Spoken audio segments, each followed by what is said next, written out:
This is Monday, September the 14th, and we're in the home of Mr. Bennie Tate. And we're here to conduct an interview with Ben and get him to tell his story about his life and aimed at his being drafted into and being during the World War II. And I understand you were in the Battle of the Bulge. So I know that's going to be very interesting. I want to reiterate that this is your interview. You may use, there's nothing taboo. You can use any words you want to use. You can use, there's nothing that you cannot say about or stories you cannot tell. Whatever you're comfortable with. This is part of history and will be, you will get a copy to share with your family, and the copy will be in the Library of Congress for future historians so that they might better understand more about what went on during World War II, the Battle of the Bulge, after the war, etc. Do you have any questions before we start? Yes. Is this DVD you're talking about or a videotape that I'll be given? DVD. DVD. Oh, that's yes, splendid. Sir. Yeah, okay. Great. All right, well, let's start a little bit about Grundy County, where you were born and raised. Correct. Tell us about a little bit about your home raising and the circumstances around that. Well, it was a great place to grow up. It's a small community, of course. Everyone knows everyone else, and that contributes then to lasting friendships. Sometimes not so friendly, but generally, yes, friendships. When I was fairly small, maybe 2 or 3 years old, we moved from Beersheba, where I was born. The natives call it Bershby. It's Beersheba. Anyway, we moved from there to a town about 20 miles away called Palmer, Palmer. It was a coal mining town, and I hated it with a passion. But my father was connected with the mines there, and that made it more convenient for him, not having to commute each day. But when I was 9 years old, we moved back to Beersheba, and I lived there ever since until I came out of service, went to the university in Knoxville, and then came to Atlanta to seek employment. I was offered employment by the then editor of the Grundy County Herald. It's a weekly newspaper, because I majored in journalism. But I declined with thanks, and I knew that I wanted to get out of the area, so that's when I came to Atlanta. And the first place I worked after I came to Atlanta was what was then called Retail Credit Company. It is now known as Equifax. I always called it the legalized Gestapo. They gather data on you for various reasons. But after 4.5 years there, and that incidentally is where I met my wife. I was her supervisor. She was married at the time, but she divorced her husband, whom I never saw, and we ultimately married in 1958, I think it was, yes. By which time I was 31 years old, so I thought it was time. Let's see, anyway, after the 4.5 years at Retail Credit, I said to my supervisor one day, "Do you mind if I take tomorrow off as a personal holiday?" And he said, "No, not." He says, "Are you looking for another job?" And I was a little startled. I said, "Well, as a matter of fact, I am." I enjoyed the work at Retail Credit. I did. It was primarily editing forms, and they have forms running out the gazoo, and writing them up, editing ones that already existed and all. So that's when I went to what do you call it, a place that finds jobs for you, an employment agency downtown in the Piedmont Hotel at the time. Now, what year was this? This was, Was this before or no, after? this was, it was after what? After the war. Oh, yes, after the war. Okay. I'm kind of jumping ahead a That's little bit. okay, that's I'll okay. go back. We'll catch up. And she said, well, I have this position with IBM. And I said, that sounds nice. So I went out there, and they hired me on the spot. And at the time, it was a wonderful company to work for. I'll tell you later why I think it's changed so much. But in 1956, when I joined IBM, it was, well, sort of the place to work. It was ranked very high in the nation's better companies, shall we say. But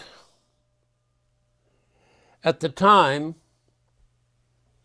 1956, there were 2 black people that worked for IBM, both in a custodial position. There were no other blacks in various locations of IBM through the city. They have many.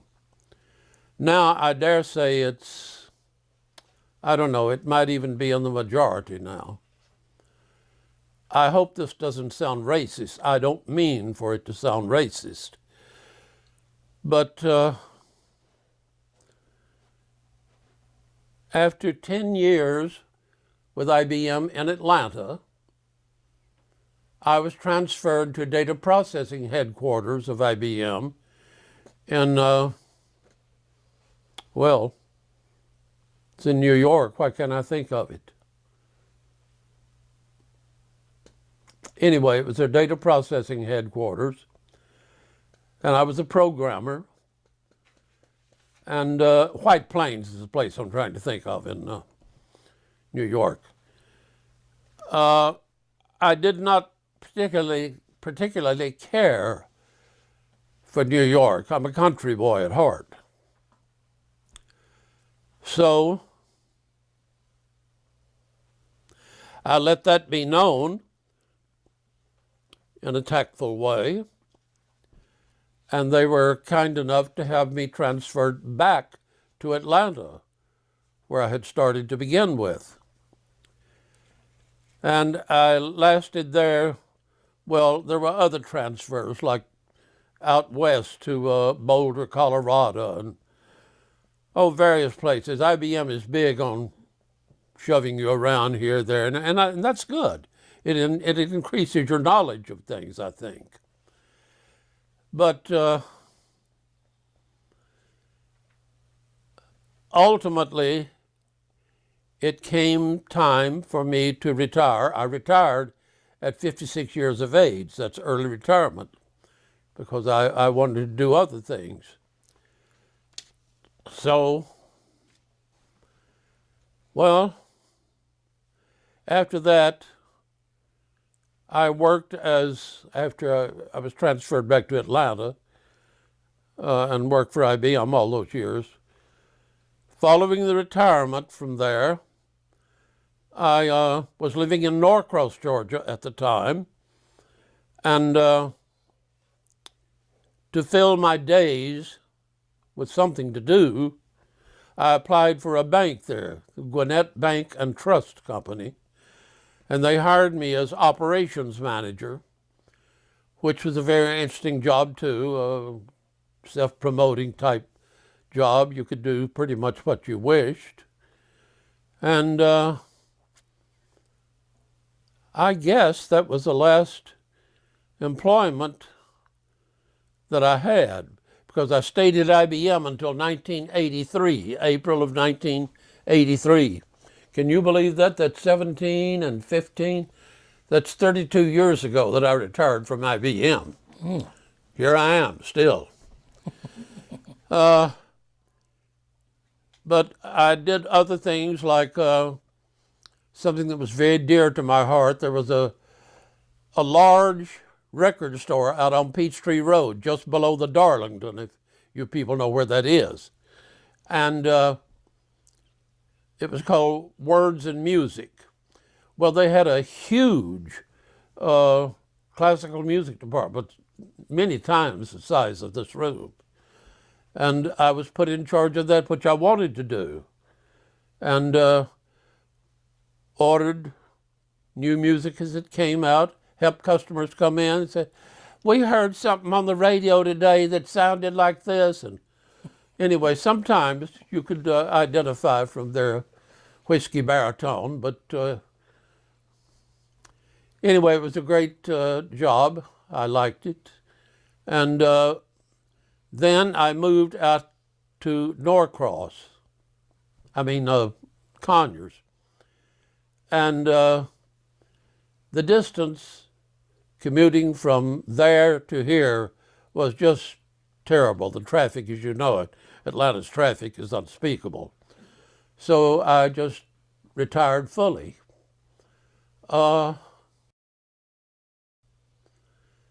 I have been here since, I guess, 1992.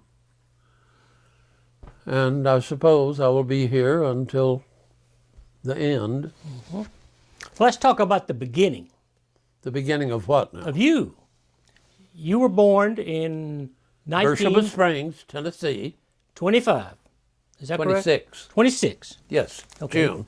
And you were 15 when Pearl Harbor happened. That sounds correct, yes. Okay. That's right, that is correct. 1941. So you were in high school. Yes. What, do you remember much about that? Well, I do recall talking to my dad, who was living at the time, and I said, he said something about the war might last long enough that you'll even have to enter it.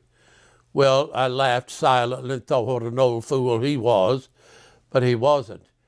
He called the shot correctly. And I was drafted then almost as I walked off the high school graduation stage. And I did not enlist, but I would have had I not been drafted, because all my friends had already either volunteered or been drafted, and I didn't want to be left out in the cold, so to speak. So all this was after high school, and I recall registering for the draft in a small town about 20 miles away from my home called Tracy City, Tennessee. They had a little draft board which was maybe a third as big as this room. And that's when it was, and almost immediately I was called for induction. And you had to go to Tracy City and board a train to Fort, what's the one out here on Lee? Fort McPherson? McPherson, yes, that's the one. And I don't mean for this to sound condescending, but most of the young men who were going on the train with me were, well, some had maybe a grade school education, others nothing. So they immediately gave me all the meal tickets and things like this, you know, that I handed out to the man like a big shot, big deal. And we got to Fort McPherson, and that's where I was issued my first military clothing. And after that, I was sent for military training to Camp Wheeler, Georgia, which is at the time, I don't think it exists anymore, but at the time, it was just outside of Macon, Georgia. We were to undergo 17 weeks of Army infantry training. However, the Battle of the Bulge intervened and they shortened that considerably. Like they whacked off about 8 weeks of it. And at that time, I was sent overseas, sailing from... Tell me about your thoughts when you learned that your training was hacked in half and you were going to go into Europe. Yes. Was it the Battle of the Bulge already begun by that time? Oh, yes, yes. And what were you thinking when that happened? You remember? Well, I hardly know. It was a phantasmagoria of thoughts, I suppose. Many things came to my mind, but when you're young, you don't question authority that much. And I just said, well, I'll take what comes. The Lord will take care of me, which he did. So they put us on a troop ship in, somewhere in New Jersey. Where was that? Anyway, the ship had been a luxury liner. Well, there was nothing luxurious left of it. It had been modified, I guess that's the word. And it was so crowded. There were so many GIs on it going overseas that you could only eat twice a day, and you had a meal ticket. You know, you ate either in the green mess or the blue mess and so on. And speaking of the mess, many soldiers became violently ill on the ship, and the tables in the mess hall were stand-up tables, about 10 feet long and about 2 feet wide. And so often you would see a soldier just throw up uncontrollably. No one thought anything about it. They may have thought things about it, but no one condemned them. It was beyond their control. And I, too, was assigned a nighttime duty. I think it was from 12 midnight to 6 a.m. And one morning, we were preparing eggs for scrambling in a huge, big stainless steel cauldron with stirrers and not. Anyway, there must have been, a couple of hundred eggs broken into it. And the ship ran into some rough weather, and it broke loose from its moorings. Well, I don't know if you've ever waded in raw eggs or tried to get them up. We would take shovels to go under, and they just crawl right off, you know. But eventually we got them all up, and the sleeping quarters, I wanted to mention those too on the ship. They had, and you were assigned to that only 8 hours a day, because other soldiers had it the other 8-hour shift, and still others. Now, what month? This was in 44. And what month were we talking about here when all this was taking place? Do you remember? Was it after D-Day?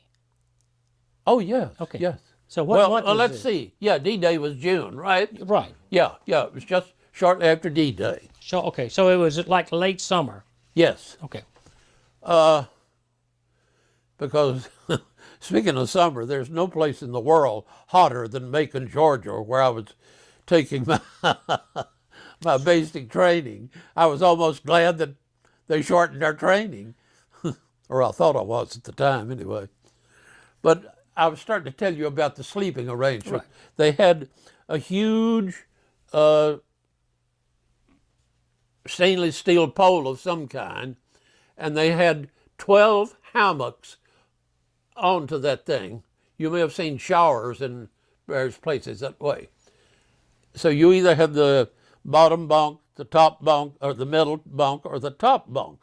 But remember, there were three others just like that. So it could sleep 12 men at a time. But after your 8 hours were up, tough. You just did whatever they asked you to do, I guess. And I never became ill. I don't know why. I was not a seaman, but somehow I escaped that. Ultimately, however, we landed at Le Havre, France. And that's the first time I had been on foreign soil. And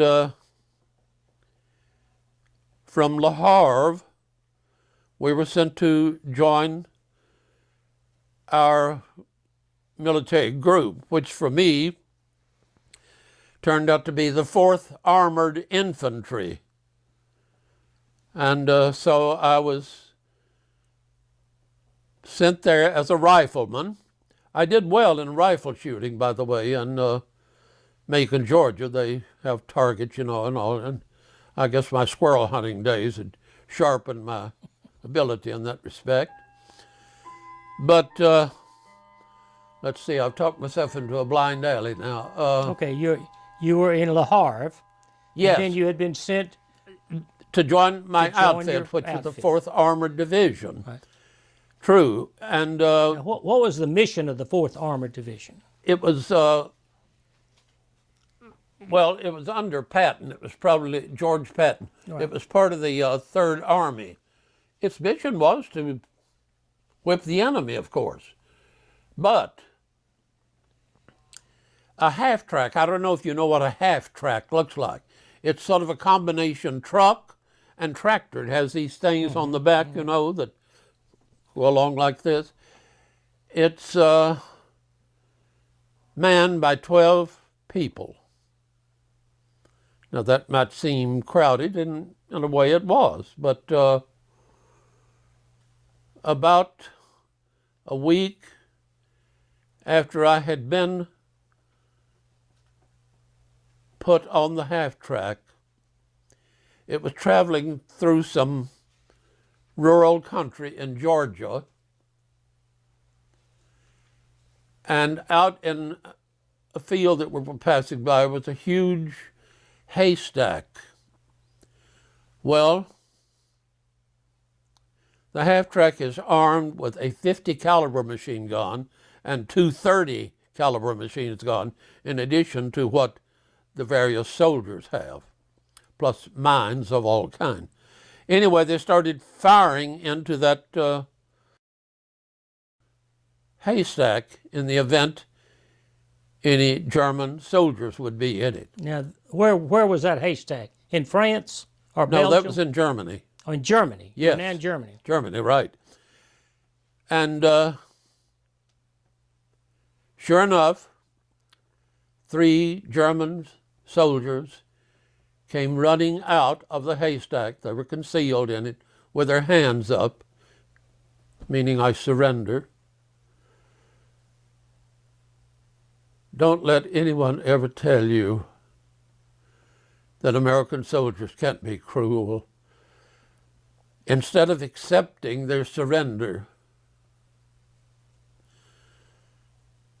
they literally cut them in two with machine guns, killed them on the spot. I couldn't say anything because here I am brand new and I didn't want to seem the hayseed that I really was. But we were traveling on from there, and we came to a town in Germany called Waldenberg, W-A-L-D-E-N-B-E-R-G. Berg is the word for mountain in German. Anyway, we were in the half-track going down a rather narrow street, and out in front of us, from the second story of a building, we were struck with German bazookas. Bazookas have extremely high power. It hit the ring mount. The first shot from the bazooka hit the ring mount where the 50 caliber machine was mounted. That's so you can fire in 360 degrees. And of course kill the 50 caliber gunner along with 7 other guys. They killed 8 of us out of the 12. By this time, our own forces had come up behind us to do what they could to help. But meanwhile, 2 German officers came from the building toward where we were, shouting to surrender. They knew enough German, I reckon, to say that. And they had their Lugers drawn to kill any of the rest of us that might offer resistance. And when they were about 15 feet from the half-track, one of the 4 of us, an old fellow from somewhere in New Jersey, raised up and with his M30 rifle killed both of the officers. One of the 4, lying in the floor, became utterly hysterical. I guess he thought the end had come, and it did seem that way. So, after getting us out of that jam, they commandeered a German house, and we spent the night there. First time I'd slept in a bed in so long. And I was out the next morning, and I have a picture I'll show you of me standing out in the yard the next morning, leaning against I guess it's a rope clothesline with my elbows up on it like that. And the medics then started carrying in the dead bodies, parts of legs, arms, and that's pretty strong stuff for an 18-year-old.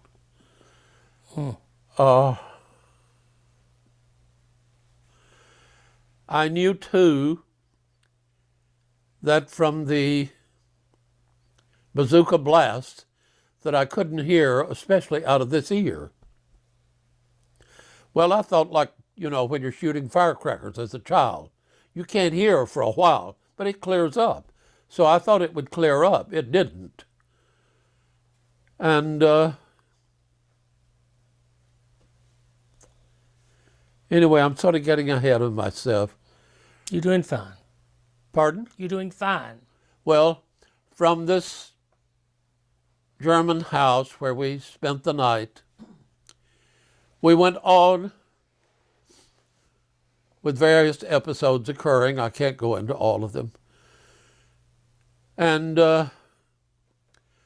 I was in a place called Strakonice, Czechoslovakia, when the war ended in April the 12th, I believe it was, 45. And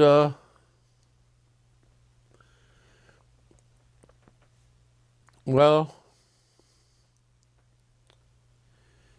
still my ear bothered me, but I did nothing about it.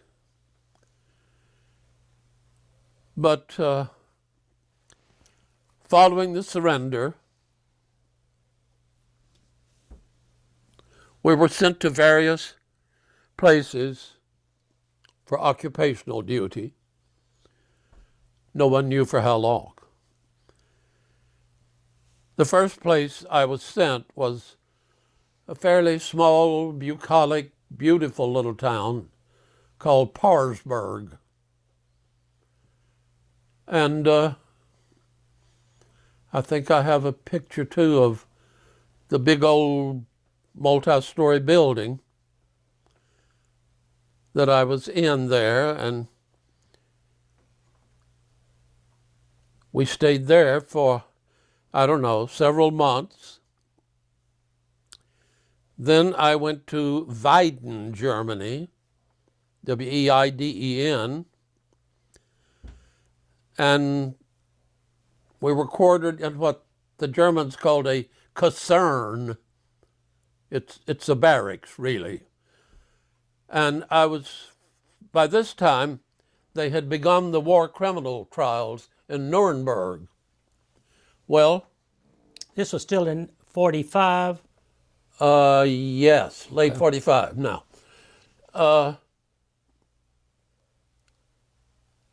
I was fortunate enough to be allowed to go to Nuremberg and sit in on those trials twice. I did that twice.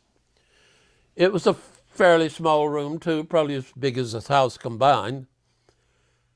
And there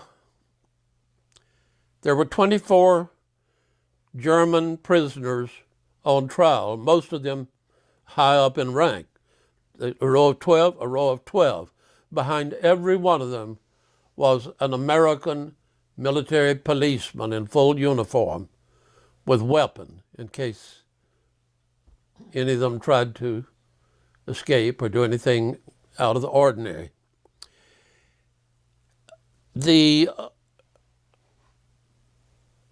trial was conducted in 4 different languages.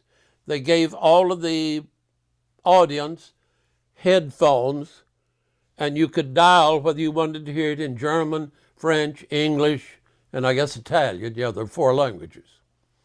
So you would know what was going on no matter what your language would be. At the time, the principal one on trial, besides Hermann Goring, was an officer named Dorning, who had been in charge of the German U-boats. Well,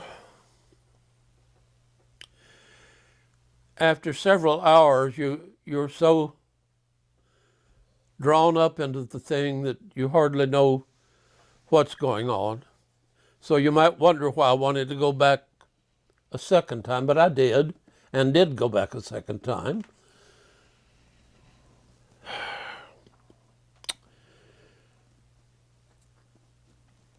Let's see. Ask me something. What do you remember most about the Nuremberg trials? You've described some of it. What kind of testimony were they discussing while you were there? Well, whatever was asked by the English man who was in charge of all of it about hostilities, particularly. The Germans had a number of concentration camps, Right. and that was of prime importance too.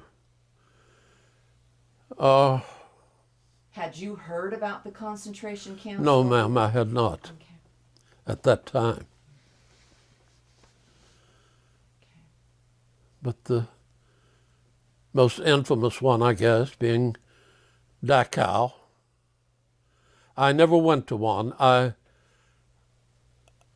I suppose I could have, but I didn't have the stomach for it. I don't like to see death. It bothers me. And anyway, I guess my final transfer then from Weiden. Oh, let me speak again of Weiden. Soldiers at that time were given a military ration of whiskey and cigarettes. The whiskey being a brand called Philadelphia, which I'd never heard of before, and I did not smoke. So I could use that for bartering with the German populace. That's before they put in the non-fraternization ban. And that was the way I got a lot of work done for myself, my laundry, German meals occasionally, things of this nature. But, as I said, I was ultimately then transferred to Passau, Germany, which is right on the German-Austrian border. Right. It's on the confluence of three rivers, the Inn, I-double-N, the Ilz, I-L-Z, and the Danube, that wonderful Danube. I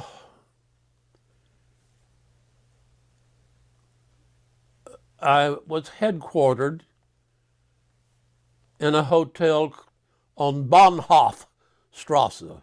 Bahnhof is railway station in German. And I would walk from that hotel down to my place of work each morning along the Danube. And when I got in and went up to the second floor where I was working, here is the Danube literally just outside the window. But on the way to work, and I don't know why this has stayed with me all these years, but it has,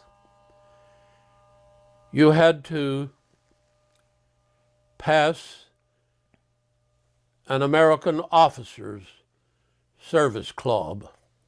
Well, being an enlisted man, I could not go in it. But one evening, as I was coming back from work, I walked by and I heard a piano being played. I stopped outside the door and listened. Someone was playing the Chopin Etude No. 3, Opus 10. I hadn't been able to hear much classical music, and it really saddened me.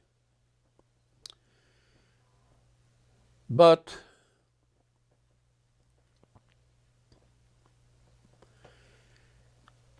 I went on back to my quarters in the Bahnhof Hotel, and very soon after that, they put in what they call the point system.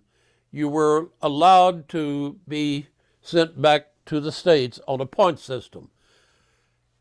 The point system allowed you 1 point for every month you had been in service, and an additional 1 point for every month you had spent overseas. ASR score, that's what they called it, Army Service Record Score. Well, mine, and you got so much for dependents. Well, since I had no dependents, that sort of reduced my score, well, considerably. Men who had dependents at home, who had been in service longer, naturally got to go home first, and that I thought was very fair. So, another thing I meant to mention in coming from my work back to my hotel, there was an enlisted men's service club. And I would stop by there frequently. Beer was free, all you wanted. And they would frequently have, I guess you'd say, German entertainment. I recall distinctly 3 elderly German men, at least my age now. And they got up and played on the violin and the zither and the piano. And they did extremely well at it. And something else related to music, I also mentioned when I was in Parsberg, my first place to go following the war. We had a piano there, and we would congregate the enlisted men every night. And a friend of mine from New Orleans would play the piano, and we'd all sing and have a good time and drink beer. But one night some German lady came in, and they served her some food, which was nothing more than a boiled potato and sauerkraut. I guess it's all the Germans could whip up for her. But she went over to the piano and started playing Bach. I was never so surprised in my life and delighted. And as she played, she must have been 35 years old. As she played, say this with a keyboard, she would keep her ear down as though listening to herself, which in effect I guess she was. But, all right, another blind alley has intervened here. Where am I? Okay, we're at the Enlisted Men's Service Club. Pardon? You're at the Enlisted Men's Service Club. Oh, yes, well, that was a nice place to go, and they had groups of German citizenry dressed in normal country attire, lederhosen, Right. leather pants, these things with galluses and all, and hats with feathers in them, the whole bit, you know. And they would sing and dance and slap their leather. And although I didn't cotton to that at the time, I came to love it very much. But anyway, back to the hotel again. They had slogans. Well, first of all, they had pictures of German Fräuleins, the blonde pigtails and everything, with little swastikas tied on the end of them. And under that picture would be signs like "one drip, no ship." That means if you incur a venereal disease, you don't go home until it's cured, if it's cured. And by this time they had put in the non-fraternization ban, and if you were caught fraternizing with German citizenry, male or female, you were stripped of your rank and fined something through your service record. Your pay was taken out of it. Many soldiers lost their whole rank and had to pay for months. Does that seem unduly harsh? I mean, people are people, whether they're in Germany or America or what. And, well, I'm starting to tread on thin ice there as to what all that means, but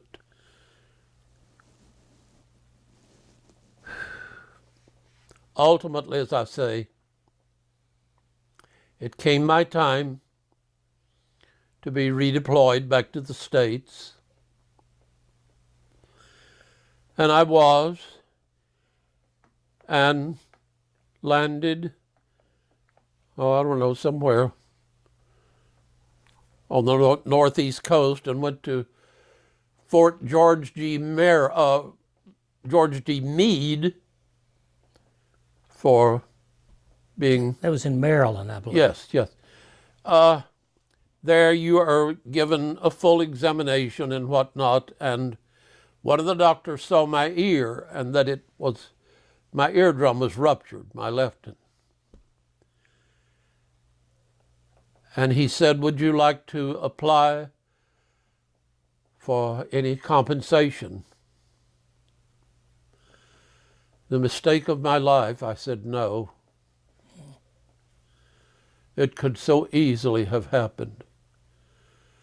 But I was in such a hurry to get back home in Tennessee that I didn't want anything to delay it. So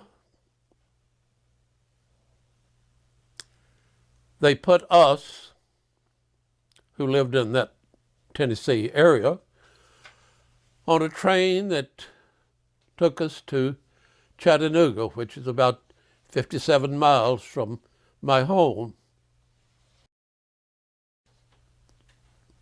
As luck would have it, I had a sister in Chattanooga, married,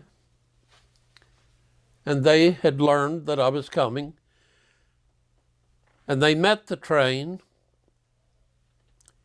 and immediately drove me from Chattanooga to my home in Beersheba. My family, too, meanwhile, had learned that I was coming, so we didn't get to my home until late at night. And here are my mom and dad and my dog waiting. It was a very emotional homecoming. I didn't know if my dog, after 2 years, would remember me. He did, and just turned cartwheels and followed me everywhere I went. And speaking of that dog, he lasted all the years that I was at university, 4 years, except in the last quarter of my 4th year, and I didn't know it at the time, but he was run over in front of the house by a guy I knew in a truck who always sped through the town and probably didn't even try to miss him. So when I came home after graduation, I asked, well, where is Chuck? That was the dog's name.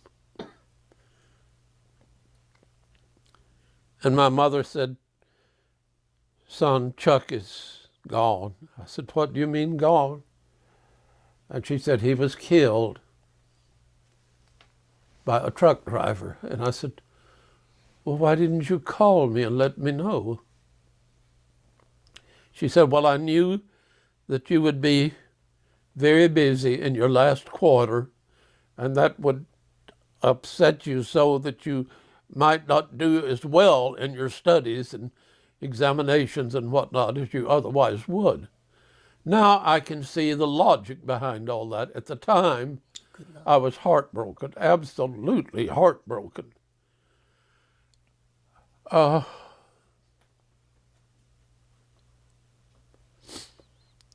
Anyway, after a few months at home, during which time I had applied to 3 colleges for admission: the University of Tennessee in Knoxville, Vanderbilt in Nashville, and what is the journalism school in Illinois, Chicago? Anyway, it's well known. I knew that I wanted to major in journalism, which I did, and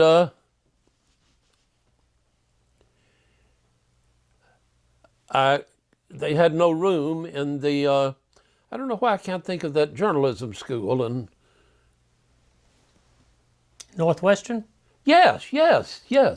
Okay, and Vanderbilt too was full. See, the influx of returning GIs just Fill everything up. But I was accepted at UT in Knoxville. So I went up there to start my freshman year. And you talk about crowding. At the time, the student body was roughly 7,500 people, but that included GIs and other people, but primarily GIs, who had moved into prefabricated barracks that they had set up all over the campus to take care of the overflow. But meanwhile, also, they were busy building permanent dormitories. So during the time that I first got there, and until a dormitory was finished, I lived in a private home where I had a room. And at the time, a roommate with whom I had gone through grammar school, high school, and he was my roommate briefly at Knoxville. He flunked out. He was the football coach, but he flunked out and was transferred to another college in Cookeville, Tennessee. So I had the place then to myself until Melrose Hall, it was called, was open, and I was one of the first, the very first, to move into it. Oh, it was heaven after all that other stuff. Private room, a sitting room for each 8 people, showers. 2 of the rooms were double, 4 were single that took care of the 8 people. I had a single room. I preferred that. And as I said, I majored in journalism. Well, it's a good thing I had a room by myself, because part of the thesis I wrote concerned Tennessee daily newspapers. I had 31 daily newspapers sent to me free of charge. The editors heard the story, and I had to break those down daily into how much of it is local news, how much is national news, how much is comics, how much is editorial, etc., etc. It kept me busy, to say the least, out of the streets and out of mischief, off the streets and out of mischief. Finally, I got all that together and turned it into my journalism instructor, Willis C. Tucker. And he called me into his office a couple of days after that and said, well, here's to higher learning and further achievements. I said, what do you mean, Mr. Tucker? He said, I have not graded your paper yet, but I wanted you to see me grade it. And on the spot, he gave me an A, which of course overjoyed me. Plus, speaking overjoyed was to get rid of those papers that were stacked up everywhere. I also had in my private room a radio and phonograph player, a Stromberg Carlson, which at the time was the best, and I had a lot of my record collection up there, so I could play that. There was one piece in particular that I've always said it got me through college, and that was the Johannes Brahms Piano Concerto No. 2 in B-flat major. I must have listened to that thing 100 times.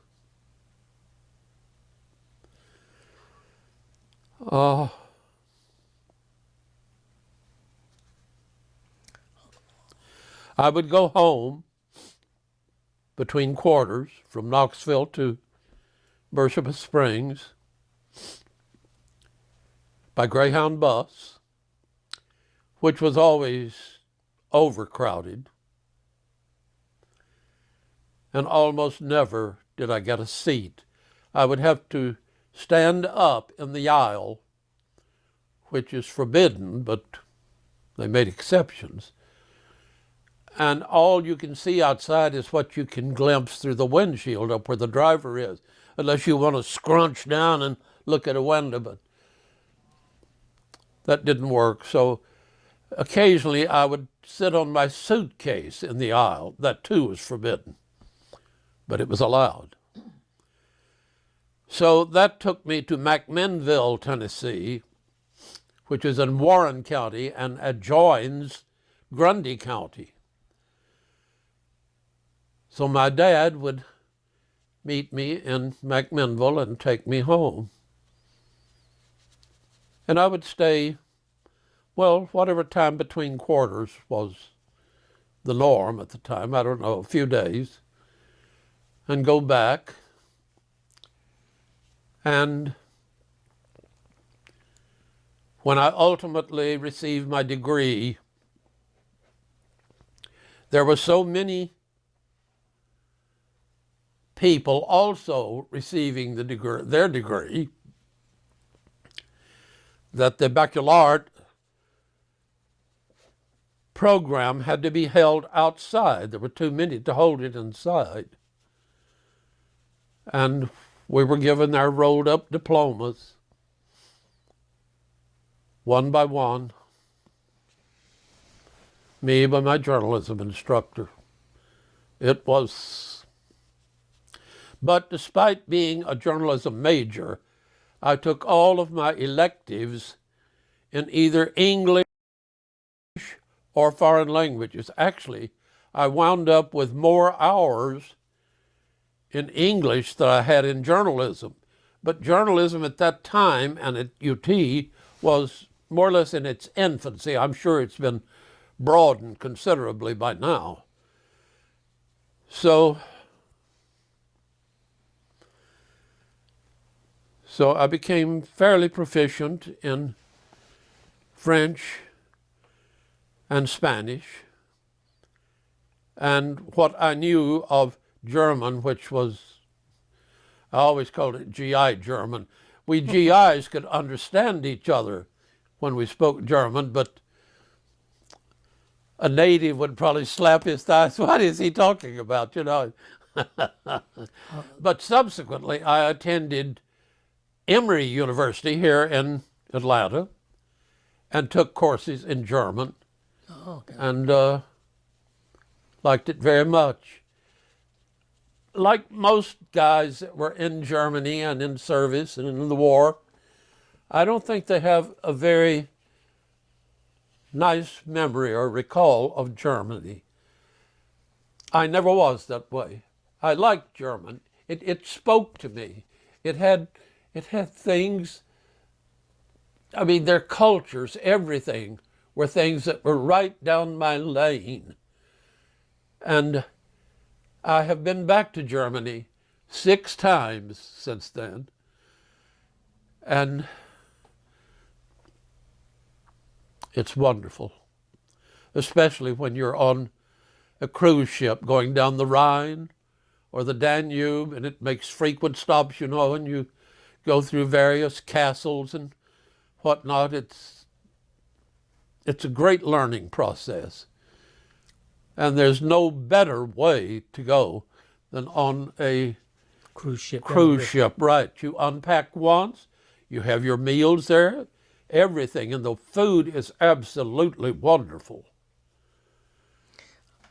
Tell me about your reaction and maybe your thinking when you learned that maybe Hitler was no longer and that the war had ceased. Well, How was your thinking about that? Well, when the war ceased, as I said earlier, I was in Strakonice, Czechoslovakia, and I don't think we had heard at that time the rumor of Hitler's death. But when I did, I felt relieved. I didn't say, oh, I'm glad that SOB is gone or anything like that. I don't like death for anyone, friend or foe. And Did you go ahead? I think there was a lot of misgiving to the rumor that Hitler was dead. I don't think a lot of people believed it in service at the time.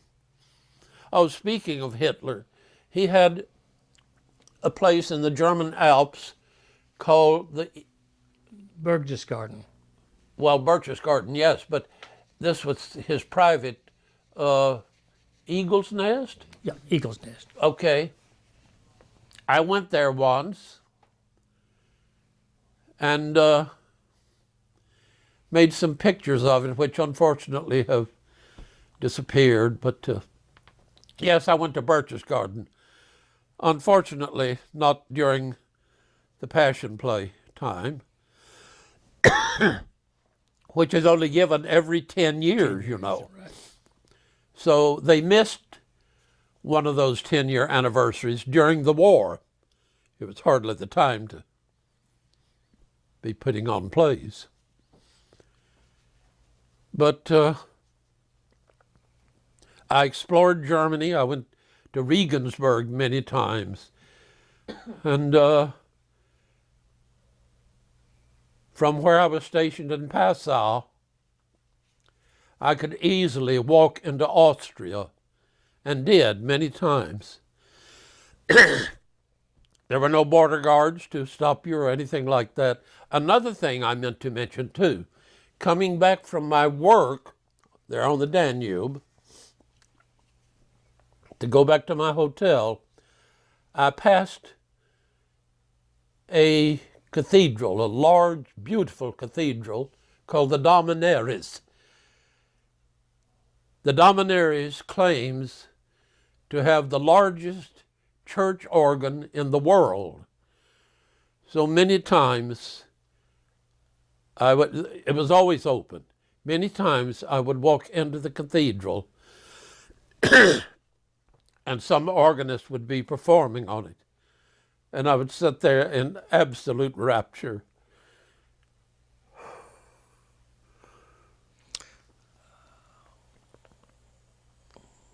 I also went to, I had I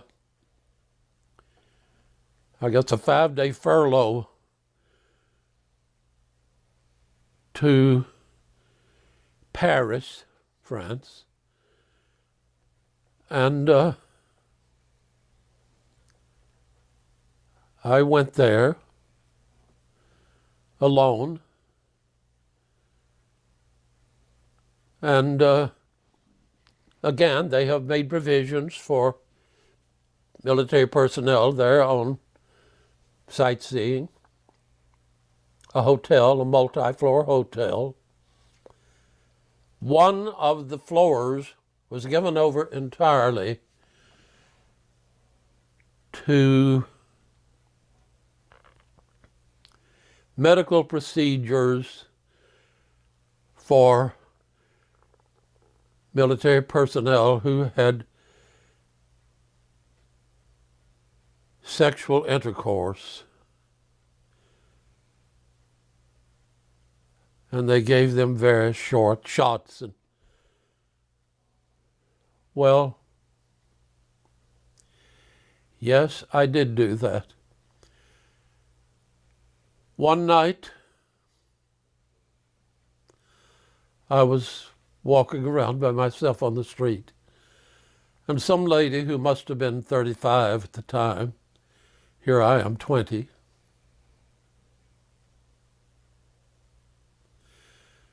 came up and almost point blank asked me if I wouldn't like to go to her room. Well, right or wrong, I went to her room. That happened 2 other times with younger females while I was in Paris. So yes, I had to go to the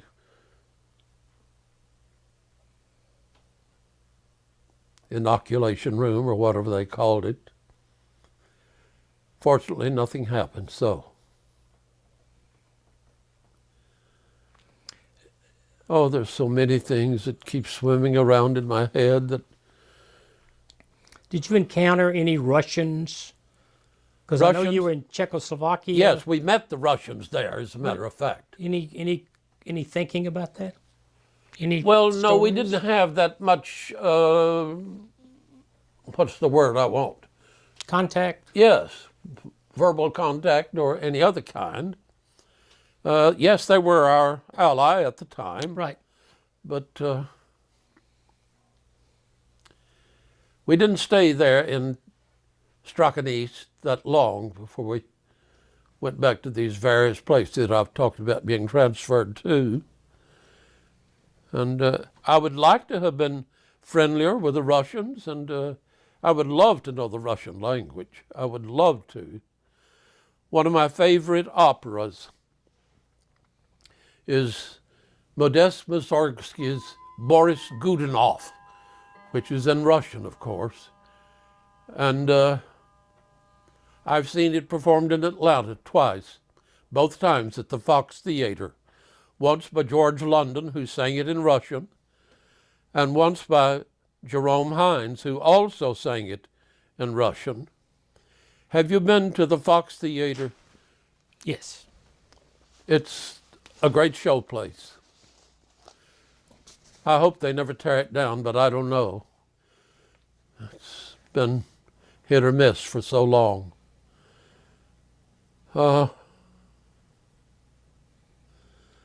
Well, where am I again? Do you want to get him to show the pictures on camera? We can, but we can also do that after. Let's do that after. Do what now? Anything you want to wrap up? Any other comments you have?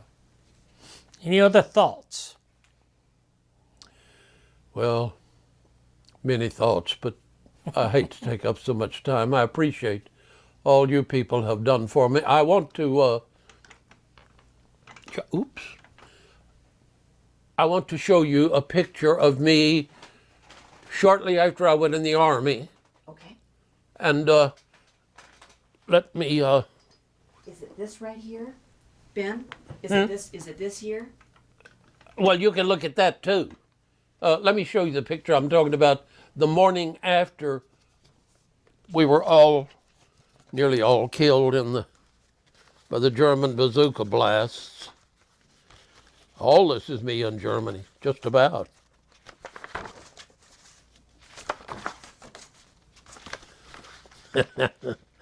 There's the guy at the Eagle's Nest, a friend of mine. He's sitting on a chamber pot, just silly. Oh, there's Passau with that confluence of rivers. Did you ever meet Patton? Did not meet him personally, no. Okay. I would like to have. Well, here. Be looking through that if you wish, and I'll go get there. So tell us about this picture that you've got. Tell us about that. How Well- old were you? How old was I? I was 18. I made it, or I had it made, on the post at Camp Wheeler to send to my mother back in Tennessee. And I had forgotten all about it until after my ex-wife died in November of 2013. My daughter brought this over, and the picture you're holding too. They had been at the house in Norcross all that time. And Let's get this one over there too.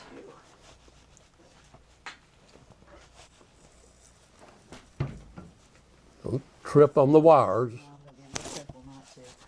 I'll betrayed you. Oh, you already photographed I this? did. Absolutely. Well, and I didn't even flash my pearly smile. I didn't know you were making it. You smile wonderful, dear.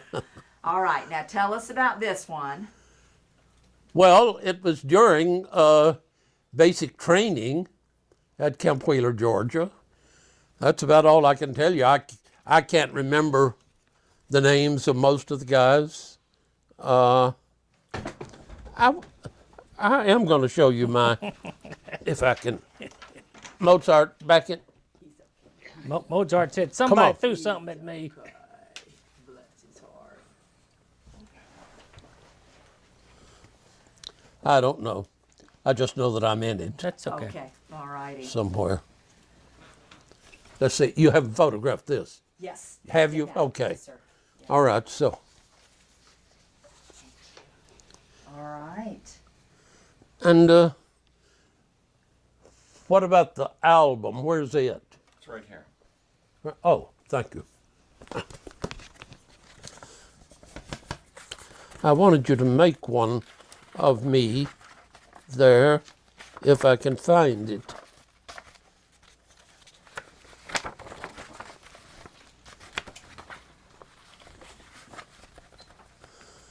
Oh, beautiful Passau. Has any of you been to Passau? I've been to Passau. It's beautiful. Isn't It's it? beautiful. I was on one of those Absolutely. river cruises.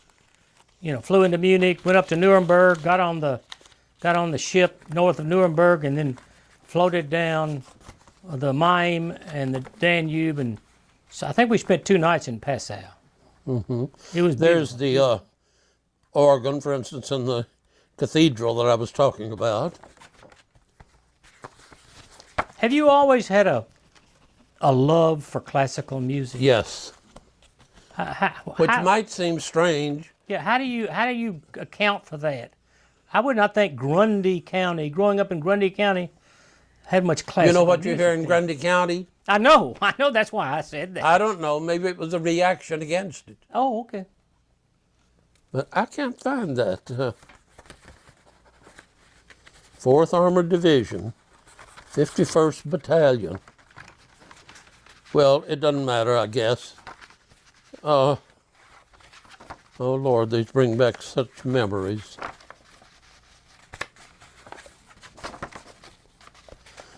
Okay.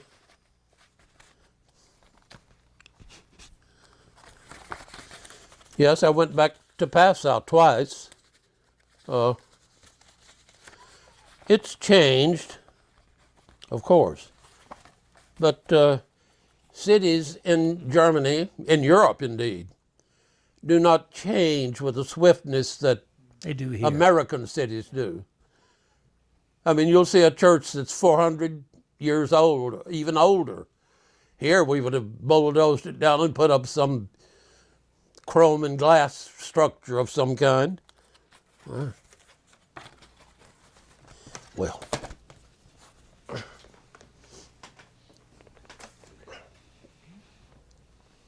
I'm coming apart at the seams. Well, Ben, you tell a very powerful story. You are a very I've only scratched the surface. no, I know, but you're a very unique person, and I have enjoyed talking with you and knowing you a little bit and meeting you. Thank you very much. You're quite welcome. Thank you, all of you. Thank you. Thank you. Thank you.